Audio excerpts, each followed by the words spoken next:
Hello my dear students, मैं doctor Priyanka और फिर से स्वागत करती हूँ आप सबका मेरे यूट्यूब चैनल पर।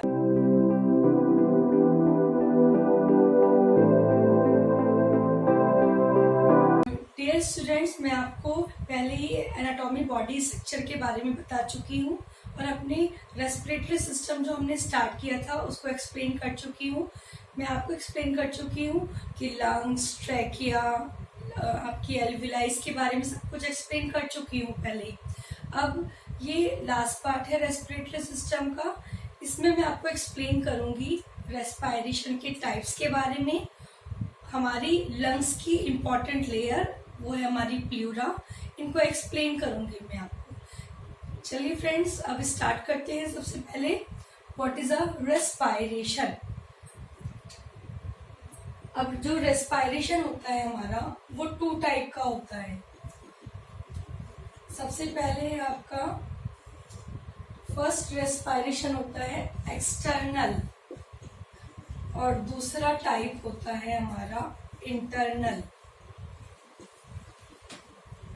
एक्सटर्नल रेस्पिरेशन में सबसे पहले क्या होता है, एक्सटर्नल रेस्पिरेशन मतलब बाहर वाला, इंटरनल मतलब अंदर वाला। एक्सटर्नल रेस्पिरेशन में बाहर से एयर केवल लंग्स तक पहुंचती है, मतलब जैसे हमने एयर ली वो हमारी लंग्स में पहुंच गई। जैसे ही हमारी लंग्स में पहुंचेगी हमारे एल्विलाइज जो होंगे वो फैल जाएंगे, फूल जाएंगे। ये आता है आपका एक्सटर्नल रेस्पिरेशन में, मतलब हमारी बाहर से इन्वायरमेंट से नोज के थ्रू एयर का आना और लंग्स में पहुंच जाना, ये इंक्लूड किया जाता है हमारा एक्सटर्नल रेस्पिरेशन। अब बात करते हैं इंटरनल रेस्पिरेशन की। इंटरनल रेस्पिरेशन में जो हमारी ऑक्सीजन हमारे लंग्स में मतलब एल्विलाइज में पहुंच चुकी है, उस ऑक्सीजन का हमारे ब्लड के द्वारा पूरी ईच एंड एवरी सेल तक पहुंचाना, मतलब ब्लड हमारा इस ऑक्सीजन को लंग्स से लेकर जाएगा और हमारी बॉडी की ईच एंड एवरी सेल तक उसको पहुंचाएगा। इसको बोलते हैं हम इंटरनल रेस्पिरेशन। क्योंकि ये हमारी बॉडी के अंदर हो रहा है इसलिए इसको हम बोलेंगे इंटरनल रेस्पिरेशन। तो हमारा ब्लड इस ऑक्सीजनेटेड ब्लड को, इस ऑक्सीजन मिले हुए ब्लड को हमारे पूरी की पूरी बॉडी में लेकर जाता है और उसको हमारी बॉडी की ईच एंड एवरी टिश्यू तक, एवरी सेल तक पहुंचाने का काम करता है।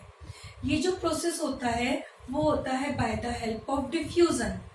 डिफ्यूजन का मतलब होता है जब हमारी ऑक्सीजन की मात्रा एल्विलाइज में ज्यादा है और ब्लड में कम है, तो ये मूव करेगी from higher concentration to lower concentration. This is the diffusion process. Higher से लोअर कंसंट्रेशन की तरफ मूव करती है, मतलब हमारी जो एल्विलाइज में ऑक्सीजन आई थी बाहर से वो सारी पहुंच जाती है हमारी बॉडी के ईच एंड एवरी सेल तक। इस प्रोसेस को हम कहते हैं डिफ्यूजन।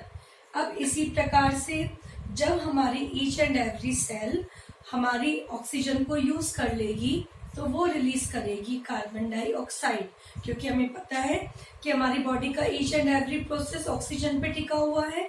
जब ऑक्सीजन यूज करेगा तो क्या कार्बन डाइऑक्साइड निकालेगा, उसके बाद वो सारी की सारी कार्बन डाइऑक्साइड वो हमारी मात्रा ज्यादा होगी ब्लड में और एल्विलाइज में होगी उसकी मात्रा कम, तो वो सारी की सारी कार्बन डाइऑक्साइड ब्लड के द्वारा इकट्ठे होते हुए आ जाएगी हमारे एल्विलाइज में।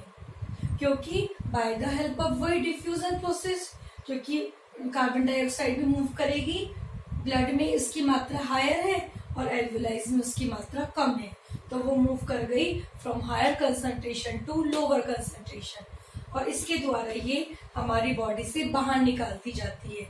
मतलब जब हम सांस छोड़ेंगे तो वो बाहर निकाल दी जाएगी। तो ये रेस्पिरेशन इस प्रकार से हमारा 2 प्रकार का होता है, एक्सटर्नल और इंटरनल रेस्पिरेशन। दोनों ही रेस्पिरेशन में 2 प्रकार के ब्लड इन्वॉल्व होते हैं। एक तो होता है ऑक्सीजनेटेड ब्लड, मतलब जिस ब्लड में हमारा ऑक्सीजन मिला हुआ है, और दूसरा होता है डीऑक्सीजनेटेड ब्लड जिसमें हमारी कार्बन डाइऑक्साइड मिली हुई है।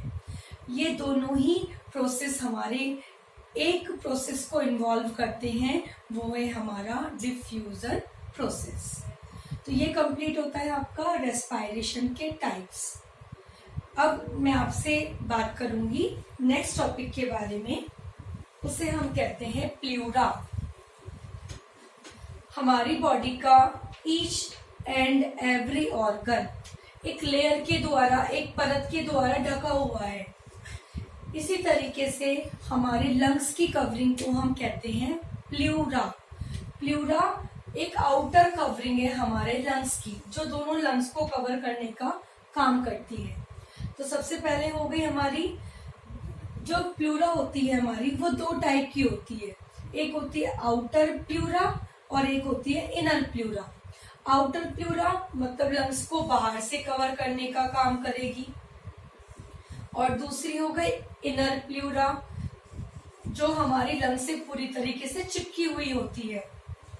इस इनर प्लूरा को और बोलते हैं हम विसरल प्लूरा।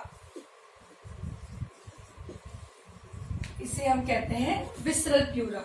और जो बाहर वाली होती है उसे कहते हैं हम आउटर या पैराइटर प्लूरा। ये दोनों प्लूरा, ये आउटर कवरिंग हो गई, ये इनर कवरिंग। इन दोनों कवरिंग के बीच में ये जो खाली स्पेस होता है, ये जो रिक्त स्थान है, इसे कहते हैं प्लूरल कैविटी। इस प्लूरल कैविटी के अंदर भरा रहता है एक ट्रांसपेरेंट, एक बिल्कुल पारदर्शी जैसा पानी फ्लूइड, उसे कहते हैं प्लूरल फ्लूइड। ये प्लूरल फ्लूइड जैसे ही हम सांस लेते हैं या सांस छोड़ते हैं, जब हमारा लंग्स ऊपर जाएगा या पिचकेगा, उस समय इन दोनों लेयर्स के बीच में या इन दोनों परतों के बीच में होने वाले फ्रिक्शन को या घर्षण को रोकने का काम करता है। तो ये हो गई आपकी प्लूरा। ये प्लूरा जो मेम्ब्रेन है राइट लंग और दोनों लेफ्ट लंग दोनों को कवर करने का काम करती है। तो this is a outer, this is a inner. Outer को हम बोलते हैं पेराइटल और इनर को कहते हैं हम विसरल प्लूरा। इन दोनों के बीच में जो पाया जाता है प्लूरल कैविटी, और इन दोनों इस कैविटी के अंदर भरा रहता है प्लूरल फ्लूइड। ये फ्लूइड, ये द्रव हमारी दोनों लेयर्स के बीच में होने वाले फ्रिक्शन को रोकने का काम करता है। तो यहाँ पर आपका कंप्लीट हो जाता है पूरा normal anatomy and physiology of respiratory system. मैं आपको 2-3 टर्म्स बताती हूँ जो हमारे रिलेटेड हैं ऑक्सीजन और कार्बन डाइऑक्साइड के लेवल से। जब हमारे शरीर में ऑक्सीजन की मात्रा कम हो जाती है, ऑक्सीजन की मात्रा जब हमारे शरीर में कम हो जाती है, उसे हम कहते हैं hypoxia. Lack of oxygen is called hypoxia. अब हमारे जब शरीर में कार्बन डाइऑक्साइड की मात्रा बढ़ जाती है, तो उसे कहते हैं हाइपर कैपनिया। ये है कार्बन डाइऑक्साइड का लेवल बढ़ जाना, ये है ऑक्सीजन लेवल का कम हो जाना। तो ऑक्सीजन लेवल जब कम होती है उसे कहते हैं हम हाइपोक्सिया। जब हमारे शरीर में कार्बन डाइऑक्साइड लेवल इंक्रीज होता है तो उसे कहते हैं हम हाइपर कैपनिया।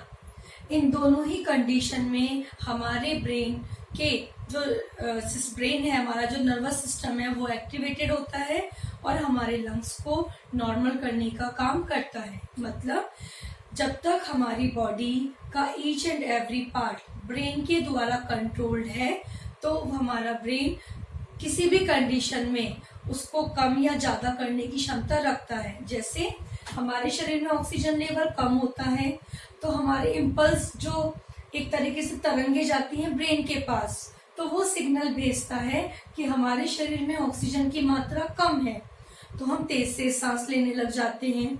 इसी प्रकार से जब हमारे शरीर में कार्बन डाइऑक्साइड का लेवल ज्यादा हो जाता है, उस समय भी हमारे ब्रेन को सिग्नल पहुंचते हैं कि कार्बन डाइऑक्साइड का लेवल ज्यादा है, तो उस समय भी हम तेज से या लॉन्ग ब्रीथिंग या डीप ब्रीथिंग करने लग जाते हैं। बिना हमारे ब्रेन के कोई भी हमारा ऑर्गन, कोई भी सिस्टम कंट्रोल नहीं किया जा सकता। तो हमारी बॉडी का लंग भी, मतलब हमारा रेस्पायरेशन भी डायरेक्टली और इनडायरेक्टली कंट्रोल्ड किया जाता है हमारे नर्वस सिस्टम के द्वारा।